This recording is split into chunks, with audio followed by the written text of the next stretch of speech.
menggunakan oknum aparat, dijadikan keparat.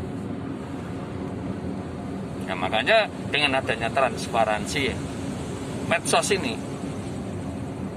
para cukong itu terancam, sehingga mempengaruhi, ingin membuat sistem pemerintahan yang oligarki, kekuatan mutlak. Siapa itu? Ya komunis.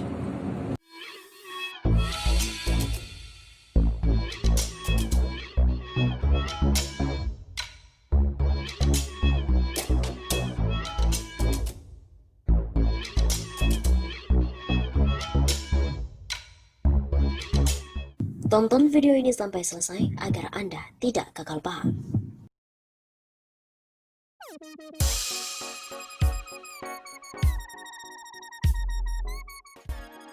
Viral, perwira TNI sebut RI dikuasai cukong dan berencana menerapkan oligarki komunis untuk melindungi kepentingannya.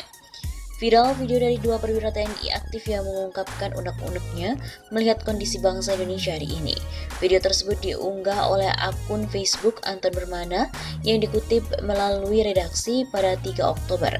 Disebutkan bahwa dua perwira TNI dalam video adalah Kolonel Suraji dan juga Kapten Infanteri Gerardus Bolak.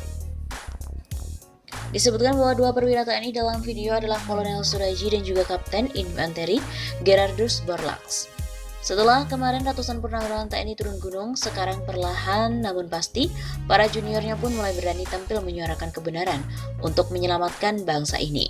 Dan ini pasti ada risikonya. Salut dan bangga buat para prajurit TNI kita, komando, tulis Anton Permana. Dalam salah satu video, anggota TNI yang memakai baret hitam dan mengaku sebagai salah satu dosen di Kodik Latal Center Nafis. Ia menceritakan bagaimana negara Indonesia saat ini dalam penguasaan cukong. Ia menyebut para cukong tengah terancam dengan adanya transparansi berencana menerapkan sistem pemerintahan oligarki mutlak atau komunis untuk melangsungkan kepentingannya. Aparat yang digunakan baik aparat militer maupun sipil dijadikan keparat. Ujarnya dalam video itu. Ia kemudian mengajak para perwira untuk berjuang, membongkar dan menyikat kemaksiatan. Di video tersebut, yang lainnya, TNI Baret Merah juga mengaku sebagai perwira senior pasukan khusus membenarkan apa yang disampaikan oleh Kolonel Suraji. Kita dikendalikan oleh orang-orang dan oknum yang di luar bangsa kita. Begitu jelasnya.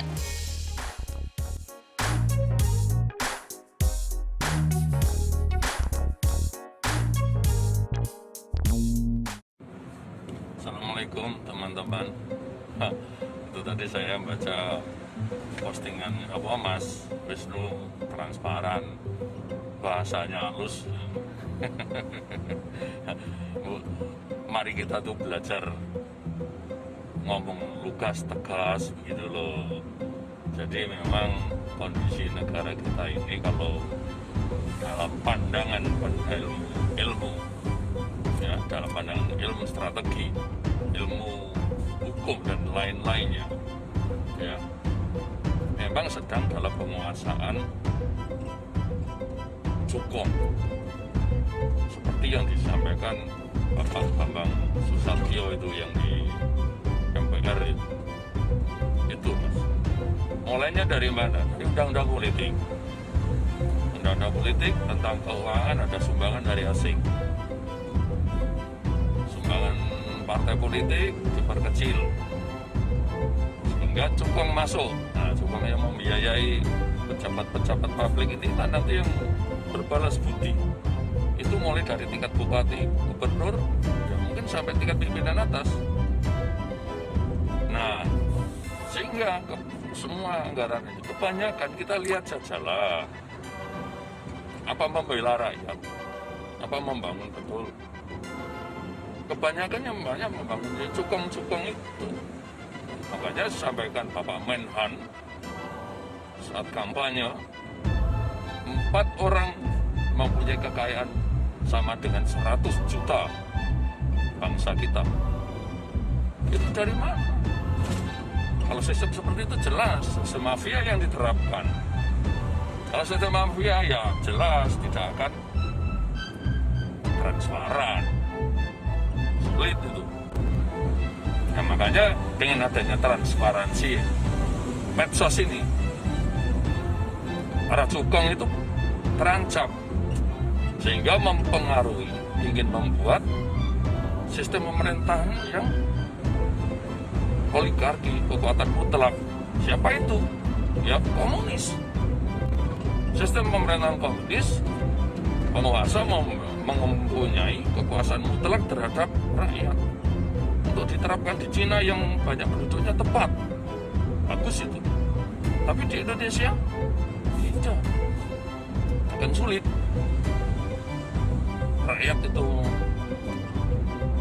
hidup bahagia, kekayaan akan sedot karena apa? Kebijakan nanti yang menguntungkan Cukong nggak akan bisa lagi kalau tidak sistem komunis. Itu menurut saya kepentingan daripada Cukong lah yang ingin membuat sistem pemerintahan komunis. Terima kasih pimpinan Ketua Pemuda Muslim Maluku. Sungguh terinspirasi bagi kita anak bangsa yang sudah bekerja baik untuk melayani rakyat. Memang rakyat harus dijaga, rakyat harus diedukasi dengan pengetahuan yang baik, rakyat harus diberikan hak-hak kehidupannya yang baik. Tidak boleh kita dikendalikan oleh oknum-oknum atau orang-orang yang di luar bangsa ini, di negara ini. Saya sebagai perwira senior di pasukan khusus, saya menerima apa yang disampaikan oleh Pak Kolonel tadi. Apa yang disampaikan sungguh luar biasa. Dan kami yang ada hanya untuk rakyat kecil, untuk kemakmuran dan kesejahteraan rakyat. Kami bekerja hanya itu, tidak mengumpulkan harta kekayaan di negara ini. Boleh dicek, 32 tahun kami mengabdi di satuan terhebat di dunia ini, khususnya di Indonesia. Kami tidak memiliki harta kekayaan apapun, tetapi yang ada hanya adalah pengabdian tulus yang luhur dari prajurit yang mencintai rakyat, mencintai kebenekaan, yang mencintai persatuan, kesatuan, yang mencintai Indonesia, yang mencintai rakyat, mencintai keadilan sosial, dan mencintai terbaik. Salam untuk Bapak Ketua Umum. Salam hormat dari Markas Koperasi Jantung. Komando, komando, komando. Ex-staf ahli Panglima TNI mengatakan Jokowi lebih baik mundur demi keselamatan NKRI. Kinerja Presiden Joko Widodo yang sudah berlangsung 1 semester lebih di periode kedua ini semakin banyak dikritik. Bahkan kini muncul kritik keras dari kalangan Purnawirawan TNI Angkatan Darat, yaitu ex-staf ahli Panglima TNI, Majen TNI Purnawirawan Dedi S. Budiman. Dedi dengan tegas meminta kepada Jokowi untuk menanggalkan jabatannya sebagai presiden. Saran ini ditujukan untuk menjaga martabat rakyat, keselamatan bangsa dan negara, serta menghindari krisis kepercayaan rakyat yang lebih dalam, serta bisa menimbulkan huru-hara atau chaos sosial.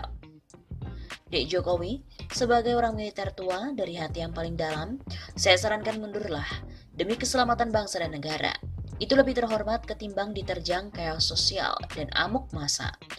Ujarnya pada kantor berita politik RMOL pada hari Selasa 4 Agustus. Chaos sosial yang dimungkinkan terjadi menurut Dedi merupakan akibat dari sejumlah persoalan yang tidak bisa ditangani oleh pemerintah. Pertama, karena kegagalan mengelola ekonomi yang semakin terpuruk dan menciptakan jutaan orang terkena PHK serta menganggur. Bank Indonesia memperkirakan pertumbuhan ekonomi Indonesia di kuartal 2 2020 bakal menyentuh hingga minus 4,8%. Angka ini lebih tinggi daripada proyeksi pemerintah yang berada pada posisi minus 4,3%. Persoalan ekonomi tersebut ibarat setali tiga uang dengan ketidakmampuan Jokowi dalam mempersatukan seluruh elemen bangsa yang sudah terbelah mulai pilpres, yaitu menjadi cebong dan kampret.